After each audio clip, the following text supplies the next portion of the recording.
one thing you want readers to think or maybe do differently after they read it? Can I give you two? I think there are two really important ones.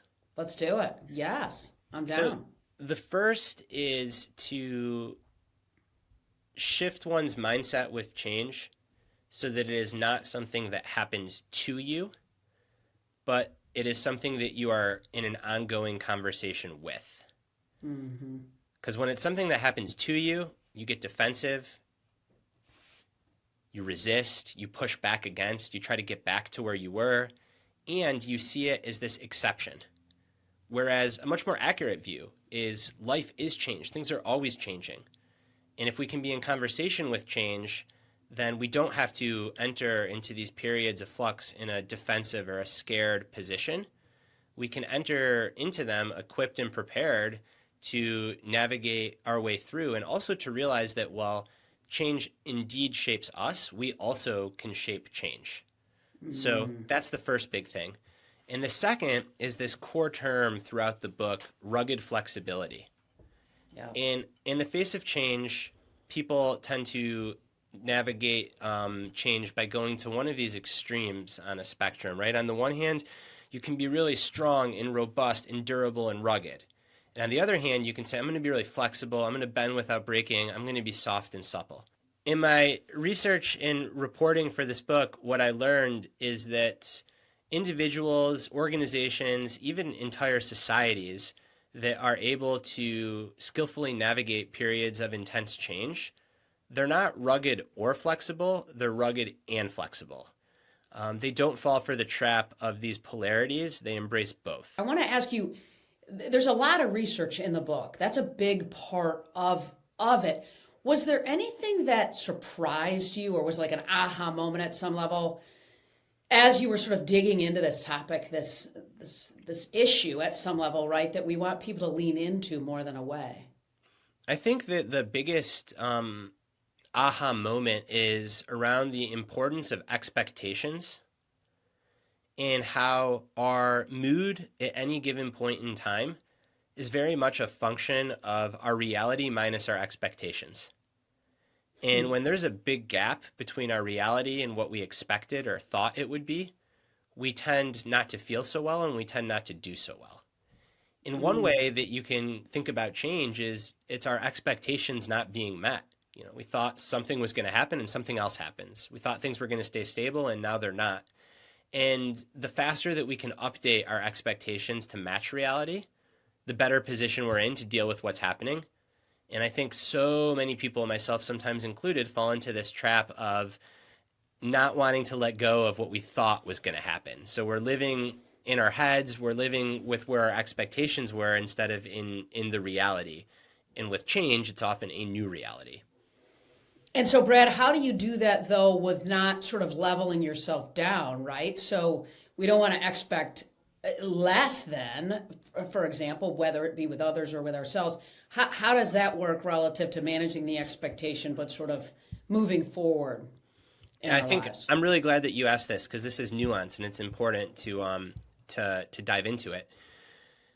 Having high expectations for yourself, for your relationships, for your performance, for your professional life, that is generally speaking a very good thing. So this isn't about setting the bar low for yourself and what you want to accomplish. It's about expecting that life will be hard at times and that change will be hard and that that's Mm. okay and that you can strive for excellence at the same time as you can realize that there are going to be a whole lot of big challenges along the way. You can be a very optimistic and happy person at the same time as you expect and you hold room for periods of sadness. And we don't have to lower the bar for ourselves to realize that in whatever goal we're pursuing, things are going to be hard and we should expect it. And when things change, when we don't Hmm. achieve a goal or when the environment shifts, we need to see reality for what it is. This is so cool and so interesting because I just submitted a book on Drive to my publisher Hachette that's releasing next year, and it's all about how we get better every day through Drive, right? In other words, it's not about the drive to achieve something. It's about the drive to get better every day, which is what you said, right? Which in fact requires change, right? But I've heard you talk about that it isn't sort of this finite moment in time, in fact, that makes us happy in life. What it is this constant evolution of getting better, but this rub against this historical perception of what change should or shouldn't be. So what role does mindset play in this? I think the mindset shift is that change is just the nature of life. Like, we need to stop viewing change as a threat or as something that is bad. Chaos, feeling unstable, is not good, but change is neutral. We get to decide if it's good or bad. We get to take action in that period of disorder. We get to shape what the new reorder will look like. So, yes, I love how you said that. We are constantly somewhere in the cycle of order, disorder, reorder. You know, it's how you get better at something, right? Like, you start at A, you learn skills. Sometimes you have to make tweaks. You can feel like the ground you're standing on is shaky, and then it all comes back together. You're the same person, but you're somewhere new. You've learned a new skill. It's how relationships grow. You know, you start out, you just meet someone, there's order, you go through a big challenge, good or bad. There's the death of a family member, there's a big argument, you move across the country, you have a child, you move in together for the first time. That's a disorder period. There's some chaos, the stability is disrupted, and then ideally you reorder somewhere better. The relationship is stronger. So any big change just tracks this cycle, order, disorder, reorder. And if we can expect that, yeah, there's going to be a disorder period, there will be moments where we feel a little bit disoriented, that's part of the deal, then we don't freak out in those moments. Right. Well, and I would sort of push and say reorder better. Yeah. Right? In other words, don't just reorder, but reorder better. In other, people talk about resilience. To me, it's not about resilience. At some level implies this we're coming back to where we were. Yep. Right, but we want to recover better than where we were before, above that watermark, which feels really important as we consider how we navigate change, growth as human beings. I think what's so cool, Brad, about what you're saying is that so often we hear coaches, we hear leaders, we talk about things like let it go, next play, all those things, which I think are great. But what I love about what you just said is it's really looking into that windshield, right? It's this idea of show back up and be fully present for the next moment. And it's less about the story about what happened in our mind. It's a cool little pivot relative to the way that you move into that next moment in a more positive way at some level, I think. Yeah, in a way it's getting out of your mind, you know? Right. It's cool. Like we're having this conversation in a podcast, and there have been times, because I'm not perfect, where I didn't frame something the way I wanted to in response to your question. My job is to say, all right, like that's in the past, boom, I'm here with Molly. I'm as present as I'm going to be. Because when you're present, you're not in the past anymore. Because this sounds so cliche, but it's true. Like all there is the moment that you have. Right. No question. You talk about identity in the book a lot, Brad.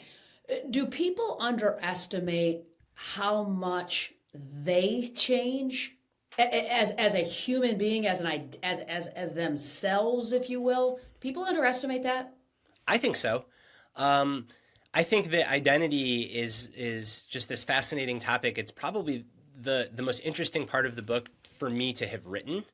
And it's because there's this ultimate paradox, which is we do think of ourselves as stable. Like my guess is you think like there is an essence that is you, that is Molly. You are, when I look at you, you're there. Yet you're also always changing. You're undergoing all of these life experiences. And even if you put someone in a bubble and shielded them from any experience, they'd still be aging, which changes you. So the question I try to ask in that section of the book is, how can we think of ourselves as strong and stable while at the same time realizing that we are always changing ourselves? And the metaphor that I like to use for this is a river.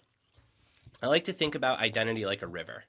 So there's this famous quote from the philosopher Heraclitus. He says that we cannot step into the same river twice. And what he means by that is the river's always flowing. And I feel like that's true of us. Sure. Yeah, it's also true that when you look at a river, it's there. Like you see it. It's a concrete thing. So it's both this thing that's always changing, but it's also very stable. And what's really fascinating is that would be no river if it didn't have a bank, right? It'd just be like random chaotic water. So part of what makes a river is that it has this bank that channels the flow. It channels the evolution over time. And I think in our own lives, that bank, those are like our core values, the things that we really deeply hold and aspire towards. So the way that we change as a person is often guided by our values, because we can always ask ourselves, let's say that I value health and authenticity. I could say, well, what would the healthy thing be to do? What would the authentic thing be to do in the moment of uncertainty and change? And that helps me chart my path.